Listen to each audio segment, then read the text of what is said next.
realfaith.org.au. We could just see that Cody really struggled socially. And then at this church we were at, we had some wonderful friends who had a boy that was actually 12 hours younger than Cody. But we could just see that Cody wasn't at the same emotional maturity as this other little boy. Although he physically looked the same, the behaviour was markedly different. Welcome to Real Faith. Conversations about the impact faith has on our lives and the challenges we go through. Helping us today and giving us hope for tomorrow. That's real people, real life and real faith with Eric Scatterbo. Well, today we have part 3 of our conversation with special support educator Louise Griffiths. She is also a lecturer in special education at Eastern College, Australia. Louise has been sharing with us about her journey as a parent of a child with special needs. Her son Cody was born profoundly deaf, but as he got older, they began to suspect that there was something else at play. Louise then set off to learn everything she could about being a parent of a child on the autism spectrum. This eventually impacted her career direction, as well as her desire to help other parents going on a similar journey. Now here's more of my conversation with Louise Griffiths in our Melbourne studios. There's this thing called the catastrophe scale where you rate from 0 to 10 how upsetting something is. So 0 would be, you need to replace a battery on your watch, and 10 would be like your parents being taken away from you and you never seeing them again. Mm-hmm. So Cody thought that me not giving him lasagna for dinner was a level 10 on the catastrophe scale. Oh, wow. He genuinely thought that not getting his favourite meal was a level 10. And so you could sort of see that this kid wasn't seeing That's the a bit world. much. Yeah. We also discovered in the afternoon that when we picked him up from school, he had to have afternoon tea. Mm. And he must have afternoon tea before he had dinner. And there was one time where we'd sort of been a bit busy. I don't know what had happened, but Stuff happens, we got home. It was dinner time. And Cody was like, I haven't had afternoon tea. We're like, no, you missed afternoon tea. Here is dinner. I have to have afternoon tea. And there's tears and there's... I'm like, no. Like a meltdown happening? Yeah. He's like, I've got to have afternoon tea. I'm like, there's dinner. And he goes, I need afternoon tea. I said, well, this is called afternoon tea now. It's called dinner afternoon tea, okay? Yeah, and I was like, wow, that is really, really rigid thinking. Yeah, which we can pause and say that is a characteristic of autism. So in my head I'm wanting going... a routine. Yeah, so in my head I'm going, wow, this kid is struggling with social communication and social interactions. Mm-hmm. Yep. And this kid also really needs his routines. Mm-hmm. And at the moment he's fixating on the school afternoon tea dinner routine. Mm-hmm. And so my little spidey senses were pricking up going, I think he's got autism. Mm-hmm. Because those are two main characteristics of autism. That's right. So wanting to engage in repetitive actions or a rigid routine and the difficulty in social communication. Yeah. And for a diagnosis of autism, there both has to be a problem in both those areas and it needs to have been present from a young age, which, looking back, I knew those things were. Yeah. So I'm still saying to the teachers, there's something going on, and they're still going, oh, nice. And I don't fault those teachers because they don't see what's happening at home. Because Cody was doing what they call masking, where you wear a mask at school, basically. You hide your emotions, you keep it all together, and then when you're in a safe place, kaboom, it all comes out. And you, as the mother, see the safe place. That's right. Where he takes off the mask. That's right. And so we went to a paediatrician, and this time an incredible Jewish man. This journey has taken me, or has given me the opportunity to meet so many people that as a child you'd think you wouldn't, need to relate to. But this incredible Jewish man who respects our faith so much, and we respect his faith and dearly pray that he will come to know Jesus. But he agreed with me that poor Cody had been doing speech therapy since he was 10 weeks old. We had taught him how to behave appropriately. He knew how to speak politely to adults. He knew how to say the right things to his peers. So all the work we'd been doing to support his deafness was actually covering the symptoms of autism. Because he could appear He could normal? do all the right things. So when they did a survey to say, does the child look you in the eye? Yes. Does the child... Because he was taught to do that. Yeah. He was taught all those things from a very, very young age. And he spoke very well because he had been in speech therapy since he was 10 weeks old. So it was an unconventional diagnosis because teachers and other outside people couldn't see all those factors, but I knew the factors were either there or we had trained it out of him. Which normally would be a good thing, but in this case, it was masking a deeper problem. And it was really, as I say to people, that when you do get the diagnosis of autism, it's not like your child has suddenly become autistic. They have held that condition since birth. You've been trying to support that child since birth with that condition. But once somebody in a medical field actually says, I think it's autism, it actually explains why all those things happen in your child's... All those quirky things you've seen over the years. Yeah, it explains why those things were happening. And also, it's like opening up the amazing cupboard that's got all the strategies and skills and government funding to support that child. So if you brought 2 children to me, theoretically, as a teacher... and you said to me, right, Louise, this child has got autism and this child has not been diagnosed with anything, I will immediately know that I need to give this child time. I need to check that they're feeling comfortable. I will bring out all my strategies to support that child even before they've said a single word to me, because I know what I need to do to support this child. There's a path. There's a strategy. There's a way forward. Yeah. And quite frankly, as an awesome teacher, you would hope that the teacher would do that for all the kids, because everyone benefits from strategies that support children with autism. Is that right? I would have thought there would be different things. No, everyone benefits. Everyone benefits from clear instructions. Everyone benefits from time to think.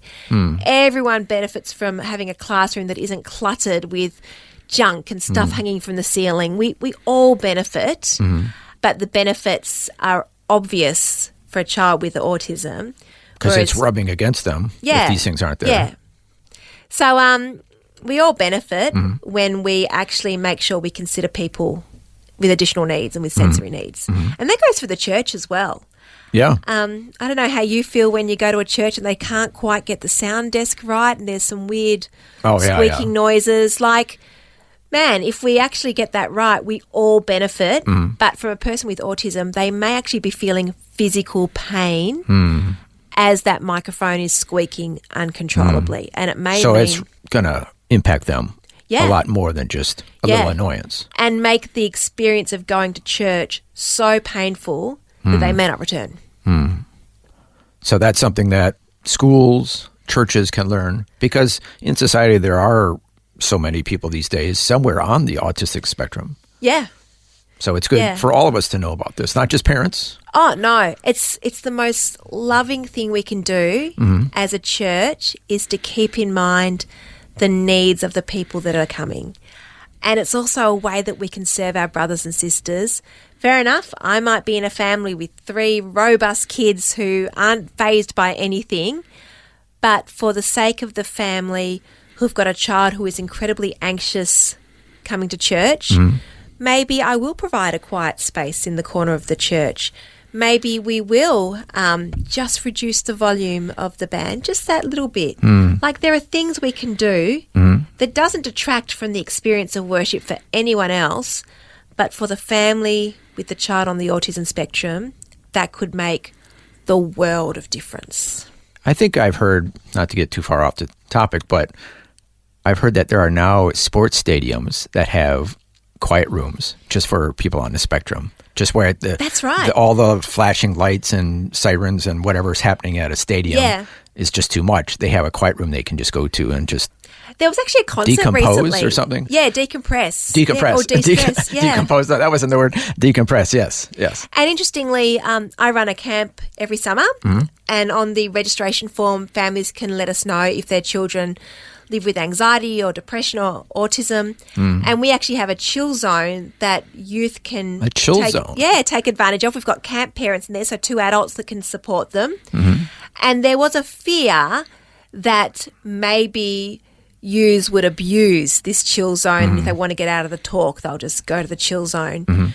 But we found that because in schools now there is a recognition that some students need a space, they need a break, youth are really respectful of not abusing a space that's meant for those that need it. So when I popped into the chill zone during the camp, I found the youth there were all known to me because they were all said they were living with an additional need of some sort. And the kids who didn't need that service just didn't use it. But it cost us nothing to provide that, and it didn't interfere with the experience of worship and good Bible teaching for most of the kids who didn't need it, and those who did need it were able to use it. What a gift. It was awesome. Yeah. Today, once again, our guest is Special Support Educator Louise Griffiths, who is sharing her journey as a parent of a child with special needs. We'll hear more of Louise's story when we return right here on Real Faith. The Word for Today is Australia's most widely read daily devotional, designed to give you practical teaching to keep you focused on your relationship with Jesus. Read it online or subscribe to the free printed edition at thewordfortoday.com.au. You're listening to Real Faith, conversations with real people about how God works in their lives. If you want to know more about integrating faith into your life, our website is realfaith.org.au. Just go to the website and you'll find helpful articles about the impact faith can have on your life. Once again, that's realfaith.org.au.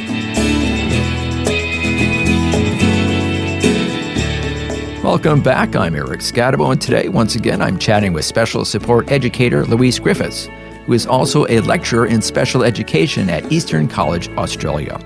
Before the break, Louise shared about her life as a parent of a child on the autism spectrum. Next, we'll hear more of her insights as she continues to share her story. Okay, so in 2015, you returned to teaching, and as you said earlier, there was now many more people with autism in classrooms. Why do you think there was such an increase in autistic students over the years? It was so dramatic. I'd been out of the classroom for about 8 years. A lot of things changed in that time. I missed the whole smartboard era, which is this weird era between blackboards and whiteboards. That was just a weird thing that I missed entirely. But I came back, and suddenly having 3, 4, 5 students in your class who had been diagnosed with autism was the norm. Whereas when I started teaching in 2000, to have one child with autism was almost surprising. Yeah. And so there'd been a shift in diagnosis and in student behaviour in that time.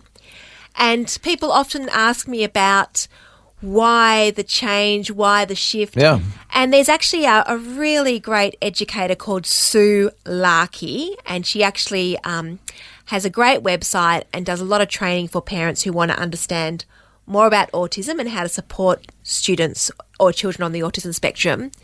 But she explains it so well that in the 80s and 90s when I was in school, especially the early 80s, we all sat in neat rows and we all had those desks with the lift-up lids and all our books were in the desk and our pens were neatly on the top. I didn't use ink, but there was the inkwell hole still. Going way back. Yeah.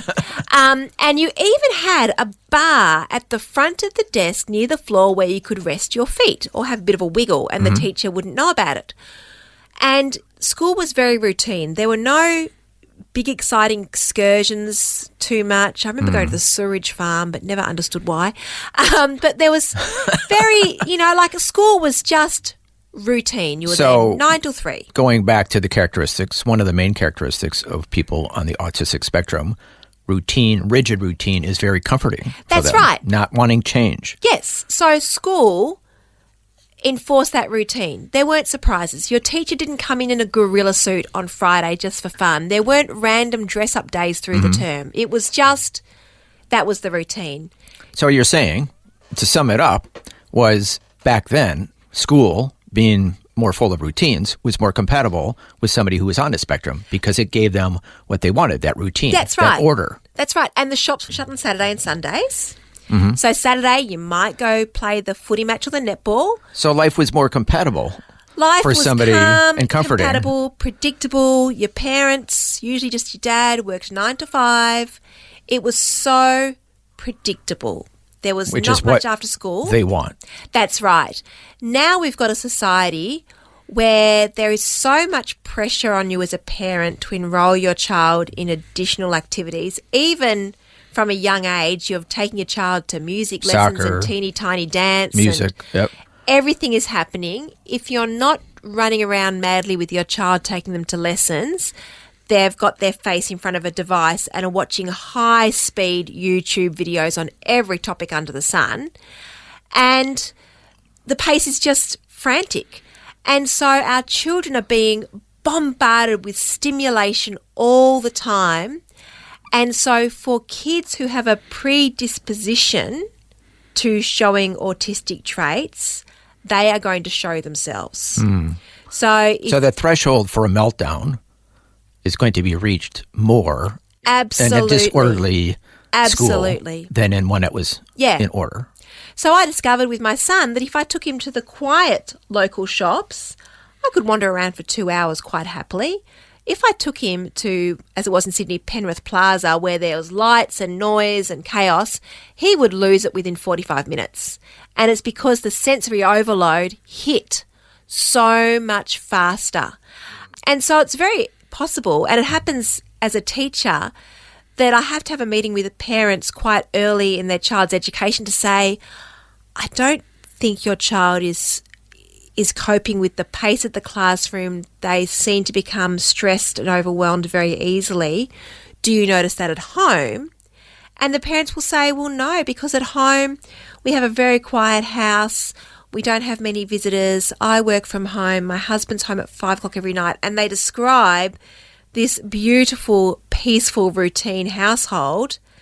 And I get to say to them, no wonder your child is overwhelmed and not coping, because school is the complete opposite to how you have raised your child. I am so sorry that your child is experiencing this. And that's the beginning of the journey. And often, the reason why the parents have got such a routine, quiet, calm household is because they are also on the autism spectrum. And so they are simply providing for their child what works for them. So you're on this journey. You have a child. You now know that you have a child on the autism spectrum. Yep. Then developed a number of side issues out of that. Tell us about the side issues. Look, it's really interesting. When you've got a child who is deaf and is wearing cochlear implants, people accept the things that will come with deafness. They will it's quite accept, obvious, yes. It's obvious, and they will accept that sometimes Cody will mishear things. They accept that Cody will be more tired than most kids because the effort of listening with cochlear implants is exhausting. The struggle with autism is that whether people openly admit it or not, they have a sense that you can control or manage the symptoms of autism on your own. So, But even going back, there is no physical characteristic of no, being autistic. No. From the outside, looks like a normal child. That's Why aren't they exactly behaving right. like a normal Exactly child? right.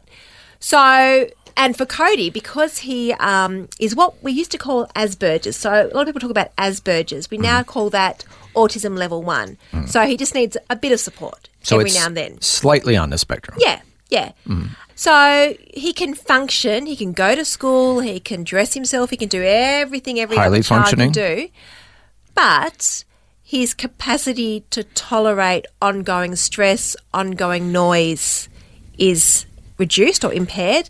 And so Cody will come to me and go, at the end of church, for example, I've had enough, I need to go home. Now, I know that he has to go home, that he's not just being a teenager who wants to go and watch TV, that he needs to go. But to the person who's talking to me, all they're seeing is a teenage boy hassling his mother to say, come on, Mum, I want to go. So people might look at it and think, oh, he's just trying to get out of something. Yeah, just trying to get out of church, or, oh, Louise is too soft on him. She gives into his every request. But I know that if I was to refuse him, that he is either going to find himself very distressed in the church car park. Not anymore, but as a child, he may say or do something that he will regret. He's got far more self-control now. Or he will go home and just fall apart. So I know the consequences of not supporting him. But to people on the outside, it just looks like I'm soft. And so that's a journey. And I think the more you get to know other families who've got children with autism, the more you listen to the experience of families who've got a child with autism, the more you get to understand the ways we tweak our lifestyles. Well, I'll be support honest our with child. you. I mean, you see a child melting down in a grocery store. I mean, it comes across your mind, those parents are just too permissive. And they're melting down because they're used to getting their way. Yeah.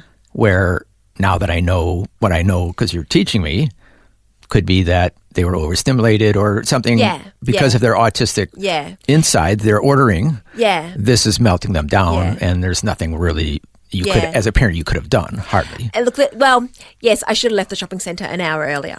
That's always what I take home with is, oh, my poor son, he is really distressed and suffering now. I should have read the signs earlier and dropped him home even and then come back. I should have, picked him up earlier. Yeah, but sometimes you just got to get stuff done. Sometimes you got to get stuff done. And that's the balance you always play. But I think we need to give parents with children with any additional needs the benefit of the doubt that when they say, we just can't do this, that they're not trying to use their child as an excuse. They probably genuinely would love to do whatever you've invited them to, but it's just not possible. And my favourite question to ask people is, how can I support your family so that you can be involved in church? What will it take to enable you to be able to come to church this week? Because some parents aren't going to church because of this? Absolutely. I give my just son, too much? Yeah, when my son was a bit younger, I gave him a body break. During the song before the sermon, I let him go out to the playground. I'd go out with him. But I would allow him to leave the church and have a run around outside so that he would get through the sermon. And I actually didn't mind too much what other people thought of me doing that. But I did have a mother come to me a few months later and say, I have really enjoyed seeing how you support Cody, knowing he has autism, because that's now what I'm doing with my son. Oh, okay. So if I've got to be the one to set the tone and set the pace, then I'll do it. That's what you got to do. Yeah. Okay, well, unfortunately, we're quickly running out of time, but how can we kind of wrap up our conversation here? What is your take-home message for people listening today? I think my ultimate take-home message is to understand that when God created people, he created them with so much diversity. And I really believe that the traits that we see in autism were probably present from the beginning of creation. And as brothers and sisters in Christ, it is our responsibility and our joy to work alongside each other, to celebrate our differences, and to also make sure that we provide an experience of community and church that actually caters for the needs and the differences of everyone in our family of faith. And we should say that over history, people who were on the spectrum have had some of the most profound discoveries and inventions. Tesla, I'm thinking, who invented AC/DC, the current, not the group. Yes. But, I mean, the list goes on. Yeah. Ironically, because of the person on the spectrum's ability to focus on one particular topic. That's right. They're able to invent things. Their dogged determination to get to the bottom of something. Yeah. It's incredible. And have had a tremendous contribution to society. Absolutely. Over the years. And who knows, maybe your child will as well. Who knows? Thank you so much for sharing your story with us today. Thanks so much, Eric. Well, that was the conclusion of our three-part conversation with Louise Griffiths. Louise is a special support educator at Mount Evelyn Christian School on the east side of Melbourne, and she's also a lecturer in special education at Eastern College, Australia. During today's chat, Louise mentioned Sue Larkey, who's a tremendous source of information for those teaching or caring for someone on the autism spectrum. To find out more and get some insights, her website is suelarkey.com.au. Once again, that's suelarkey, LARKEY.com.au. Well, thank you so much for joining us for this three-part series with Louise Griffiths. It was great to hear her insights into being a parent of a child on the autism spectrum and how we can all learn to better minister to children with special needs. Well, until next time, I'm Eric Scatterbo. So long, and God bless. You've been listening to Real Faith, and if you have any questions or comments, you can send us a message through our website, realfaith.org.au. That's realfaith.org.au. Real Faith is a production of Vision Christian Media. This program is a production of Vision Christian Media. To find out more about us, see vision.org.au.